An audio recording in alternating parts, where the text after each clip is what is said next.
is the Lord. Is it anything to ask for him? He is the Lord. He has said it, for surely he will do. Hold on to your faith, your compassion, all the days of your life, and you will see the glory of the Lord in your life. He is the Lord. Is it anything to ask for him? He is the Lord. He has said, for surely he will do. Hold on to your faith, your compassion, all the days of your life. You will see the glory of the Lord in your life.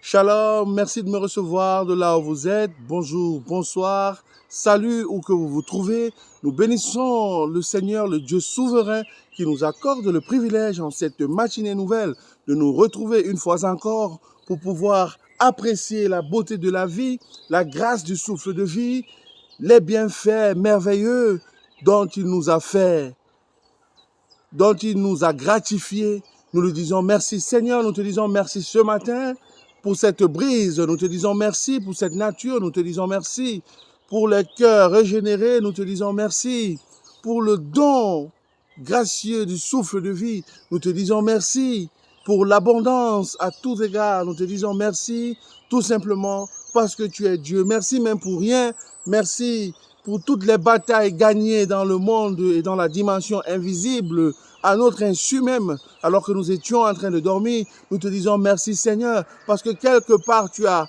apporté à quelqu'un une solution à un challenge, à un dilemme auquel il faisait face. Merci parce que tu as réconcilié des familles. Merci parce que tu as ôté la semence de la haine dans les cœurs des uns et des autres. Tu as ôté la semence du tribalisme. Merci parce que tu as déployer, Père éternel, ton bras puissant afin de ramener à toi les cœurs des incirconcis. Merci Seigneur pour ton amour. Maintenant, nous te confions notre journée. Nous ne te demandons pas le pain quotidien car nous savons que tu nous l'as donné déjà. Nous te disons merci pour le pain quotidien. Nous te demandons tout simplement, Seigneur, d'être toujours celui que tu as été pour nous, d'être toujours celui que tu es pour nous et que la réalité de ta présence dans la vie d'un être humain régénéré quelque part soit encore effective en ce jour. Je fais cette prière avec toi de là où tu m'écoutes. Dis tout simplement, mon Dieu, mon roi, je te donne ma vie, je te donne mon cœur, je tourne de mes mauvaises voies, je m'abandonne à toi et je te confie mon être tout entier. Seigneur, cette personne qui te fait cette prière en cette matinée, notre prière à nous est que tu ailles à sa rencontre, car tu dis qu'aucun cœur ne vient à toi si tu ne l'attires. Que le mystère de la conversion, de la régénération, de la repentance soit son partage au nom oint et puissant de Christ Jésus, nous avons prié. Que quelqu'un me donne un amen intelligent. Amen. Alors, bien-aimé, je voudrais te parler ce matin rapidement des bénédictions à contre-courant. Vous savez, très souvent dans la vie, nous aspirons à être bénis de Dieu à un moment précis. Un élève, un étudiant qui a fait son cycle secondaire et puis étudiant dans le cycle universitaire et qui à un moment donné, en phase terminale de sa formation, s'attend naturellement à obtenir un boulot. Parce qu'il part du principe qu'il a semé une certaine semence dans son éducation, pour son instruction, et qu'en contrepartie, il serait normal qu'il ait un emploi. Ce qui est naturel, ce qui est logique. Et donc cette personne-là, chrétienne ou pas, s'attend forcément à un certain type de bénédiction, c'est-à-dire à ce moment, la bénédiction qui est symbolisée par la trouvaille d'un emploi. C'est normal. Mais aujourd'hui, je ne te parle pas de cette bénédiction. C'est comme, tout comme une femme qui est en âge, dans son prime, qui est en âge de féconder, qui a 25 ans, 27 ans, que sais-je, et qui a un partenaire de vie qui se dit « Oh, je viens de me marier, il est donc très normal que je conçoive et que j'ai un enfant. » Cette femme-là, très normale dans son esprit, qu'elle conçoive et qu'elle ait un enfant, se dit « Puisque j'ai un partenaire et puisque je suis dans le prime de mon temps, il va de soi que la conception serait naturelle. » C'est pas de cette bénédiction-là que je veux parler ce matin, parce qu'il est normal pour une femme qui vient de se marier et d'autant plus qui est en période si vous voulez, de son prime dans sa vie, il est normal qu'elle conçoive. Mais je voudrais te parler ce matin des bénédictions à contre-saison. Out of season blessings. Out of seasons blessings. Des bénédictions qui ne rencontrent pas la logique humaine. Des bénédictions qui ne rencontrent pas la logique humaine. Je te parle ce matin des bénédictions qui, lorsqu'elles interviennent dans ta vie, elles interviennent après que tout le monde t'ait abandonné. Oh, les bénédictions qui interviennent après que tout le monde t'ait démontré pourquoi ça ne marchera pas. Le Seigneur t'a donné une vision par rapport à quelque chose. Il t'a donné une image d'un plan de ta vie particulier. Mais l'adversité que tu rencontres, les difficultés que tu rencontres sont de nature à te faire abandonner. Parce que ce que tu vois est très loin de ce que tu as vu dans ton esprit. Je recommence. Let me repeat that. What you can see with your eyes is far away from what you've perceived in your spirit. So now there is a struggle going on. There is a struggle going on. Qu'est-ce que tu fais lorsque tu es fatigué de devoir démontrer au reste du monde, ou bien même à toi-même, de te motiver toi-même pour réaliser que la parole de Dieu qui t'a été donnée en un temps X est encore en exécution dans le monde invisible. Elle est encore en train de chercher son accomplissement. Elle est encore valable. Elle n'a pas perdu sa validité. Elle n'a pas encore expiré. Oh, let me speak to someone out there. The word of God towards your life has not yet expired.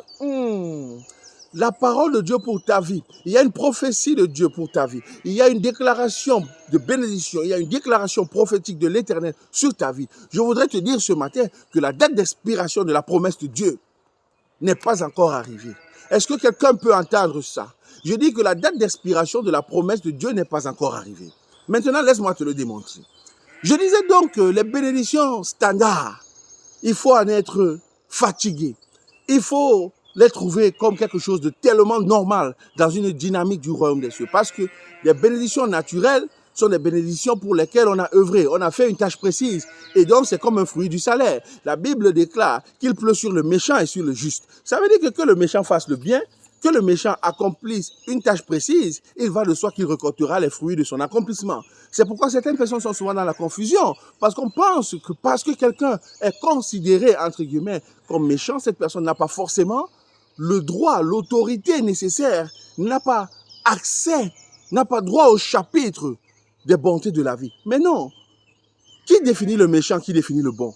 Quel est le barème de qualification des œuvres des uns ou des autres? Alors, ce que je voudrais te dire, c'est que tu sois de tradition judéo-chrétienne ou pas, peu importe, mais ce que je voudrais te dire, c'est que si tu gardes la bonne attitude dans les batailles et les challenges que tu rencontres au quotidien, si tu gardes la bonne attitude, tu continues à forger, tu continues à creuser, tu continues à bâtir une certaine densité, ben crois-moi, au temps marqué, il y aura une bénédiction à contre-saison. Qu'est-ce que j'appelle une bénédiction à contre-saison? Rentrons dans le langage des agriculteurs. Vous savez, les agriculteurs ont ce qu'on appelle l'agriculture de saison et l'agriculture à contre-saison. L'agriculture à contre-saison, c'est très souvent une agriculture qui est pratiquée lorsqu'il n'y a par exemple pas de pluie, lorsque les denrées alimentaires sont complètement rares sur le marché, lorsqu'on a du mal à... En fait, lorsque tout le monde ne se lance pas dans l'activité parce qu'il y a des vents contraires, il y a une adversité, que ce soit naturelle, géographique ou autre. À ce moment-là, les agriculteurs les agripreneurs les plus avisés créent donc un certain nombre de dispositifs leur permettant de mener une activité agro-pastorale, agricole ou autre, au moment où les uns et les autres considèrent que l'activité n'est pas rentable. Et c'est d'ailleurs pourquoi, à ces moments précis, vous verrez une flambée des prix des denrées alimentaires sur les marchés. C'est-à-dire que si c'est la pastèque qui a été faite en contre-saison, le prix de la pastèque en contre-saison ne sera pas le prix de la pastèque en saison normale. Et c'est le bon sens. On n'a pas besoin d'une révélation spéciale pour ça. Alors je voudrais parler à quelqu'un et te dire, dans ta vie, tu es peut-être sorti de la période normale de conception où tu continues à deal pour avoir un enfant. On t'a peut-être fait comprendre que non, toi tu n'auras plus un emploi malgré l'accumulation des diplômes ou autre. On t'a peut-être fait croire que tu es sorti de l'agenda normal de ceux qui ont part à un certain héritage. Je voudrais ce matin t'annoncer une parole de bonheur, une parole de bénédiction et te dire qu'il y a une bénédiction, il y a une grâce spéciale attachée à ton nom. Il y a une grâce spéciale, un business spécial attaché à ton nom. Il y a un business spécial attaché à ta personne. Tu n'as pas besoin tout simplement d'être dans la dynamique des personnes qui sont autour de toi. Tu n'as même pas besoin d'être dans la dynamique de tes congénères. Tu n'as pas besoin d'être dans la dynamique des gens de ta famille. Tu n'as pas besoin d'être dans la dynamique des gens de ton environnement immédiat. Mais tu as tout simplement besoin de prendre conscience du fait qu'il y a une bénédiction attachée à ton nom. Oh, can somebody hear me? Il y a une bénédiction attachée à ton nom. Écoute, je ne suis pas là ce matin pour te faire tout simplement ressentir quelque chose de bien du point de vue émotionnel. Mais je suis en train de travailler avec des concepts qui entraînent la transformation. Parce que je ne deal pas qu'au niveau de l'émotion, mais je deal au niveau de ta transformation. Ce que je voudrais que tu comprennes, et ce de façon véritablement intime à la limite, c'est qu'il y a des bénédictions qui sont attachées à ta personne, qui sont attachées à ton nom. Si elles tardent à venir, garde la foi. Garde la foi avec la bonne attitude. Garde la foi en restant actif. Garde la foi en continuant de creuser. Garde la foi. Garde la foi. Garde la foi. Ne perds pas la foi parce que c'est ça qui te déterminera. Vous connaissez tous l'histoire de la tradition judéo-chrétienne dans la Bible de Sarah qui reçut avec son mari Abraham la promesse d'un enfant à un âge avancé. Il est simple de se poser la question, pourquoi est-ce qu'à l'âge de 30 ans, elle n'a pas reçu la promesse d'une conception? Parce que 30 ans, c'est le prime time par rapport à la conception. Donc, ça n'a rien de spectaculaire. Il y a des bénédictions qui sont naturelles, en fait, desquelles on ne devrait même pas se vanter ou tirer une gloire quelconque. Il y a des bénédictions qui sont tout simplement le bruit de nos efforts. Celui qui sème le maïs ne récoltera certainement pas l'arachide, il récoltera le maïs. Nous sommes d'accord? Alors, ce matin, je voudrais ouvrir une boîte de Pandore, te faire comprendre que ta vie n'est pas seulement liée aux bénédictions de saison, mais il y a un type de bénédiction qui devrait être activé au contact de ce message ce matin. C'est la bénédiction à contre-saison. Mon frère, je ne sais pas quel est le diagnostic qu'on a donné à quelqu'un de ta famille. Moi, je vais te raconter l'histoire de cette patiente qui a vécu jusqu'à l'âge de 11 ans dans de très bonnes conditions. Elle était en santé, c'est une jeune fille, je tairai son nom parce que pour des raisons professionnelles et des raisons de déontologie. Et jusqu'à l'âge de 11 ans, elle était en très bonne santé. Elle pratiquait toutes les activités normales d'un enfant de, si vous voulez, 11 ans, jusqu'à l'âge de 11 ans. Il se trouve donc qu'à 11 ans et quelques mois, elle s'est vue perdre du poids de façon drastique. Elle a perdu littéralement 30 kilos en à peu près 3 semaines, c'est-à-dire l'équivalent de 10 kilos par semaine. Eh bien, il y avait un problème. On a diagnostiqué une appendicite aiguë devenue chronique. On a résolvé, ça c'est l'une des plus petites opérations du point de vue de la chirurgie médicale. Le problème a été résorbé. Mais il se trouve que la petite a continué à souffrir dans sa chair et dans son corps. Finalement, on diagnostique une pathologie, un désordre auto-immun, c'est-à-dire qu'une maladie auto-immune causée tout simplement par un désordre, un dysfonctionnement organique. En réalité, c'est, pour faire simple, c'était une tumeur apparemment bénigne au niveau du cerveau, mais qui, par la suite, s'est avérée être une tumeur maligne, qui faisait donc qu'elle perdait du poids, et qui justifiait tous les symptômes cardinaux qu'elle avait, et tout son phénotype de ce moment-là précis. Cette fille est donc entrée, si vous voulez, dans un état végétatif, se trouvant donc à l'hôpital, où toute espérance, toute projection, toute promesse, récente ou ancienne, n'avait plus de sens, parce qu'elle était dans un combat, et le combat ultime de sa vie, le combat ultime pour sa survie. Vous voyez, à un certain moment de votre vie, je fais une parenthèse, il y a certaines choses qui perdent de valeur. Pendant que vous êtes relativement dans un état d'équilibre, lorsque vous avez tous les systèmes, les départements de votre vie qui fonctionnent comme vous souhaitez, vous avez une activité familiale, vous avez une famille, vous avez une activité professionnelle, vous avez des réalisations, une présence du point de vue social. Bref, vous vous sentez épanoui parce que vous avez l'impression que vous êtes un être sociétal, un être humain à part entière, qui agit comme tel dans la société et qui interagit comme une entité complète. Mais lorsque vous faites face à certaines difficultés de la vie, je vous assure les amis, votre agenda change, votre ordre de priorité change. Et à ces moments-là, ce n'est pas forcément parce que vous le désirez. L'ordre de priorité de votre vie change Parce que souvent, le destin vous l'impose. Ici, je ne parle pas d'un destin qui consiste à dire c'est ma destinée, on croise les bras. C'est pas de ça que je parle. Je serai la dernière des personnes à penser que les choses sont scellées d'avance. Je serai la dernière des personnes à penser qu'il y a des destins qui soient inexorablement réversibles. Mais je voudrais reconnaître humblement qu'il y a des situations dans lesquelles on se trouve lorsqu'on est dépossédé de sa substantifique moelleuse, lorsqu'on est dépossédé de sa capacité de réaction. Parce qu'on a un problème de santé, par exemple. Que voulez-vous faire? Alors, cette jeune fille, dans un état végétatif, est tombée dans un coma qui a duré littéralement 6 mois. Sa famille était en proie au doute. Mais une personne, notamment sa mère, alors que nous, les médecins, donnions des verdicts qui étaient évidemment des verdicts de la science, lui faisant comprendre qu'elle n'en avait plus pour longtemps, que sur la base du diagnostic, on tendait inexorablement vers quelque chose, vers une transition de la vie à la mort. Sa maman lui rappelait chaque matin qu'elle a été créée à l'image de Dieu. Oh, il y a un moment dans la vie où votre identité ne deviendra plus votre identité sociale. Let me repeat that. Il y a un moment dans la vie où votre identité ne sera plus votre identité ethno-communautaire. Il y a un moment dans la vie où votre identité ne sera même pas une identité nationale. Parce que l'identité ethno-communautaire ne pourra pas vous sauver. L'identité nationale ne suffira pas. Il vous faudra une identité d'un royaume invisible. Vous voudriez à ce moment-là déclarer que vous appartenez à une contrée céleste. Tout simplement parce que vous voudriez entrer certainement en confondement avec une dimension d'espérance glorieuse. Est-ce que quelqu'un comprend ce que je dis? Let me break it down. Let me break it down. Cette jeune fille, avec sa maman à côté d'elle, qui lui disait, écoute, Arlène, c'est son prénom. Arlène, tout ira bien. Tout ira bien. Tout ira bien.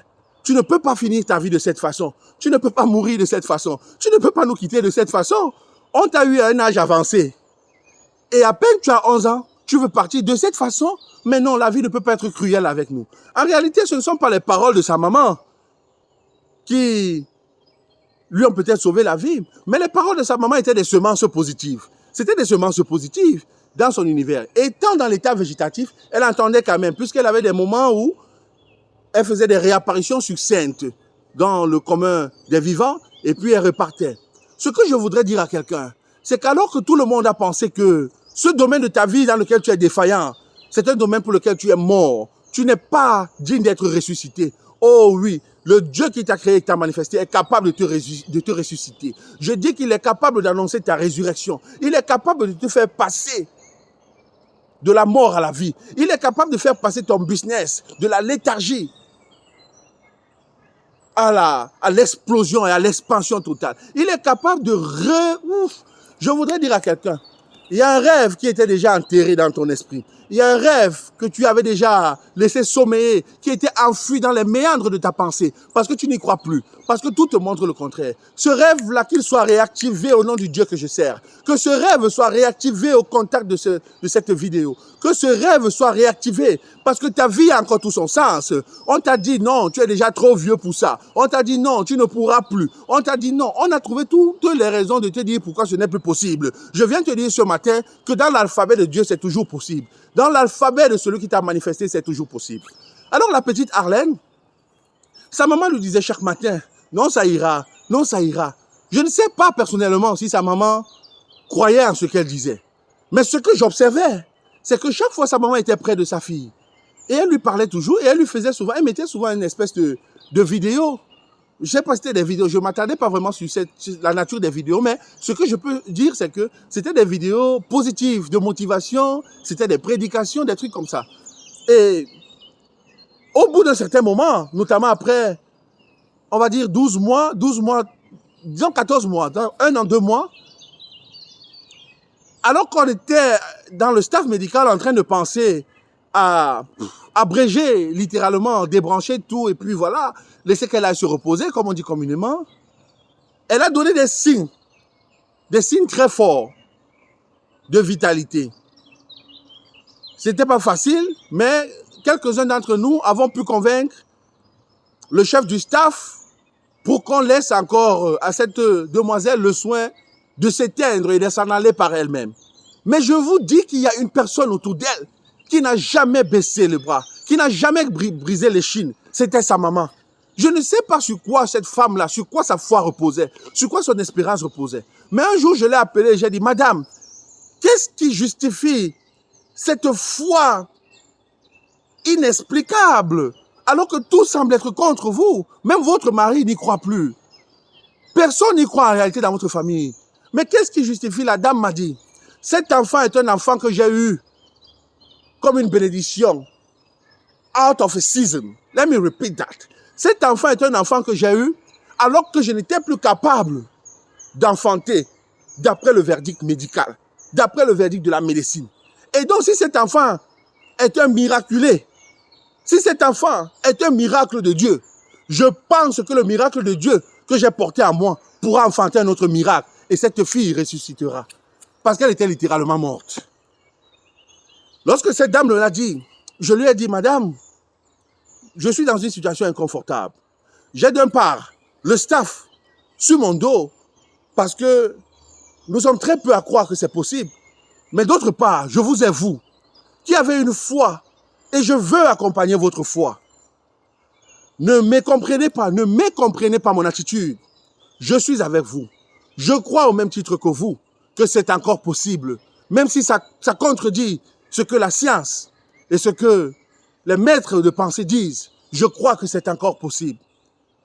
Bien-aimé, to make a long story short, laissez-moi vous dire que cette petite a finalement ouvert les yeux. Ça a mis du temps. Et le temps que ça a mis, elle se faisait toujours visiter par les kinésithérapeutes, les physiothérapeutes, bref, une équipe interdisciplinaire. Parce qu'après, il a fallu la reboster. Je voudrais dire à quelqu'un qu'il ne suffit pas de dire que j'ai un miracle dans ma vie, j'ai une promesse dans ma vie. Il faut actionner ta foi. Il faut booster ta foi. Si ta foi est mentonifiée, si elle est boostée, il faut agir et poser des actes qui vont dans le sens de la promesse que tu as reçue. Elle a subi des massages. Elle a subi un certain nombre de thérapies alternatives qui lui ont permis de se sentir de mieux en mieux. Et au bout du compte, ça a été un processus long. Mais elle a pu se tenir d'abord sur une chaise roulante. Étant sur la chaise roulante, la petite Arlène a dit, je bénis le Dieu qui m'accorde la grâce d'être dans une chaise roulante, qui m'a fait passer de cet état végétatif à un état de conscience relativement total. Mais je crois que la chaise roulante n'est pas ma destinée. Je voudrais dire à quelqu'un à qui on a dit que ton cancer est en phase terminale. Oh, ce cancer en phase terminale n'avait pas encore rencontré la parole de la promesse. Maintenant que la parole de la promesse de longévité dans ta vie vienne rencontrer ta situation et que le verdict médical trouve ses limites au nom du Dieu que je sers.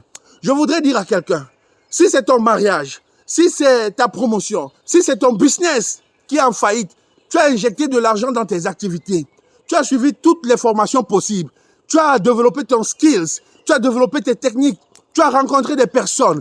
La bénédiction de ta vie ne viendra ni de l'Orient ni de l'Occident. Elle ne viendra ni de l'Orient ni de l'Occident, mais elle viendra de l'Éternel des armées. En fait, la bénédiction qui est attachée à ta vie va te localiser.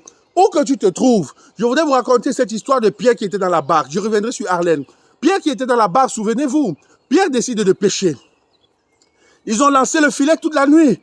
Ils n'ont rien reçu. By the way, d'après la tradition judéo-chrétienne, Pierre était, si vous voulez, l'un des complices majeurs de Yeshua HaMashiach.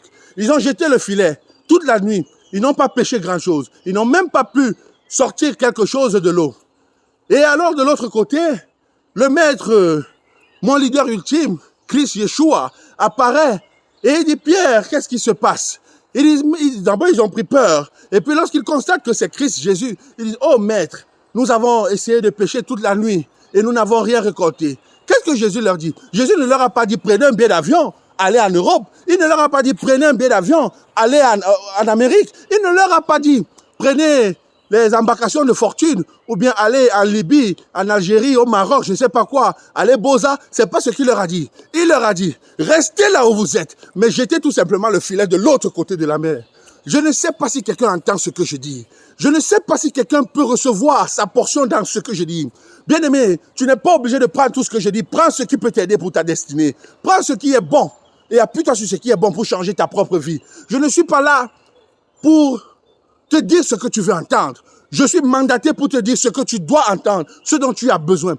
Jésus a dit à Pierre, jette ton filet de l'autre côté de la mer, de la barque. Est-ce que c'est possible Que tu restes là où tu es. Que tu comprennes que ton problème, ta situation n'est pas liée à ta localisation géographique.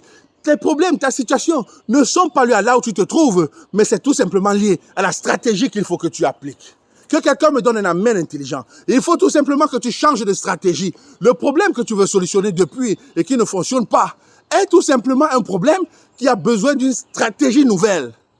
Au pied du Christ, tu peux trouver cette stratégie. Bien-aimé, fais-toi aider par quelqu'un qui a vécu la même chose que toi. Fais-toi conseiller, encadrer par quelqu'un qui te précède, qui a peut-être déjà réalisé ce que tu voudrais réaliser dans ta vie.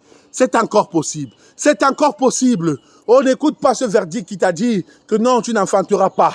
Ton ventre était peut-être, tu es considéré comme stérile. Tu es la risée de ta belle famille parce que tu n'as pas pu enfanter jusqu'ici. Je viens prononcer une année nouvelle.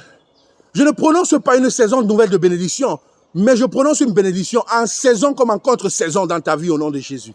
Je déclare une bénédiction à temps, autant favorable, autant défavorable au nom de Jésus. Parce que l'agenda de Dieu n'est pas notre agenda. L'agenda des hommes n'est pas l'agenda de Dieu. Tes amis ont avancé. Tes amis sont ailleurs. Tu te trouves dans une situation de paria. Tu te trouves dans une situation où tu te dis, mais my God, what is this? Pourquoi est-ce que ce que je fais est tellement sujet à l'adversité? Pourquoi j'ai tant de combats dans ma vie? Calme-toi. Jette tout simplement ton filet de l'autre côté de la barque. Et les bénédictions qui sont attachées à ta vie se manifesteront. La petite Arlène, donc, dans la chaise roulante, a continué à faire des efforts. Elle a continué à faire des thérapies alternatives, inclusives, syncrétiques, tout ce que vous voulez. Au finish, cette petite, après 2 ans, je dis bien 2 ans, après qu'elle se soit réveillée de son coma et qu'elle ait commencé tous ces exercices et cette thérapie inclusive, a été capable de marcher sur ses 2 pieds. Aujourd'hui où je vous parle, c'est une demoiselle en pleine adolescence qui est pétillante, qui respire la vie, qui est le symbole d'une véritable miraculée et qui a beaucoup de projets d'aider notamment les personnes fragilisées, des personnes avec des handicaps, des personnes qui ont connu des situations semblables. Elle est en train de se faire aider pour créer une fondation qui va dans ce sens parce qu'elle est un véritable symbole de foi et d'abnégation. Je ne pense pas qu'elle soit née d'une façon particulière, au-delà du fait que sa maman l'ait conçue à un âge avancé. Je ne pense pas qu'elle ait 4 yeux et que vous n'en avez que 2. Je ne pense pas qu'elle ait 6 membres et que vous n'en avez que 4. Ce que je pense, c'est qu'elle s'est fait entourer de personnes qui ont cru quand personne d'autre ne croyait. Il y a des rêves pour ta vie. Il y a des rêves dans ta vie. Il y a des chemins dans ta vie que tu devras emprunter d'abord seul. Il y a ce qu'on appelle les disciples de la 25e heure. C'est quand tu seras bien avancé que la société et certaines personnes croiront en toi. N'attends pas les autres pour avancer. Avance même si tu es seul. C'est ça l'esprit d'un leader. Tu avances même quand tu es seul. Tu crois dans le noir à ce que Dieu t'a dit à la lumière et tu avances. Quelle que soit la force de l'abnégation, quelle que soit la force des vents contraires, quelle que soit la force des difficultés, avance. Si tu as eu la parole de l'Éternel dans ce sens, avance. Si tu penses que c'est bon et ton esprit est en accord avec ce que tu fais, avance. Bien-aimé, aujourd'hui, je vais partager avec toi une histoire réelle, une histoire vraie d'abnégation, de courage et de foi pour te dire que l'agenda de Dieu et le plan de Dieu ne correspondent pas forcément à notre agenda. Lorsque nous aurons fini de nous plaindre, lorsque nous aurons fini de nous lamenter, lorsque nous aurons fini de pleurnicher et dire Seigneur, pourquoi moi? Pourquoi ci? Pourquoi ça? Souvenons-nous que Dieu ne demande pas notre permission avant de nous bénir. Et j'introduis ce matin des bénédictions qui ne tiennent pas compte de ton autorisation. J'introduis dans ta vie des bénédictions sans ta volonté au nom de Jésus. J'introduis dans ta vie des bénédictions pour ta destinée, même contre ta volonté au nom de Jésus, parce qu'elles te feront du bien. Tu n'es pas obligé de comprendre tout ce que Dieu fait dans ta vie. Tu n'es pas obligé de comprendre toujours tout ce qui se passe dans ta vie. Autant tu dois la planifier, autant tu dois avoir la stratégie, autant tu dois constamment payer le prix. Parce qu'il ne faut pas rentrer dans cette logique d'optimisme béat ou d'abstentionnisme vide ou tout simplement d'espérance creuse. Non, il faut être toujours dans une dynamique qui consiste à se déployer, à s'investir, à travailler dur. Pendant que tu travailles dur, la grâce de Dieu va te localiser, va multiplier le fruit de tes efforts. Et la bénédiction dont on parle ici n'est pas qu'une bénédiction matérielle, mais c'est surtout de te faire devenir un canal de bénédiction pour les autres. Et en ça, tu trouveras ton accomplissement total et plénière sur la terre des hommes. Est-ce que quelqu'un a reçu ça ce matin? Si tu as reçu cette parole. Pendant que je parlais, tu as peut-être reçu une révélation, quelque chose de parallèle à ce que je disais, ou un insight que tu voudrais bien partager avec nous. Écris-le en commentaire, quelle que soit la situation dans laquelle tu es, ou quelqu'un de ta famille, je t'utilise comme point de contact. I touch you as a point of contact for your family. And I declare into your life that you're going to receive out of season blessings. No matter where you are, what you're going through, the God that I serve will meet you at the point of your need. The God that I serve and that I believe in will meet you at the point of your need. Receive it, believe in the Lord, keep your faith, exercise your faith, keep believing, and God will reveal himself. Soyez bénis, soyez encouragés, soyez fortifiés. Il n'y a pas de mot impossible dans le dictionnaire de Dieu. L'alphabet de Dieu ne connaît pas le mot impossible. Tout ce qui est impossible à l'homme est possible à Dieu.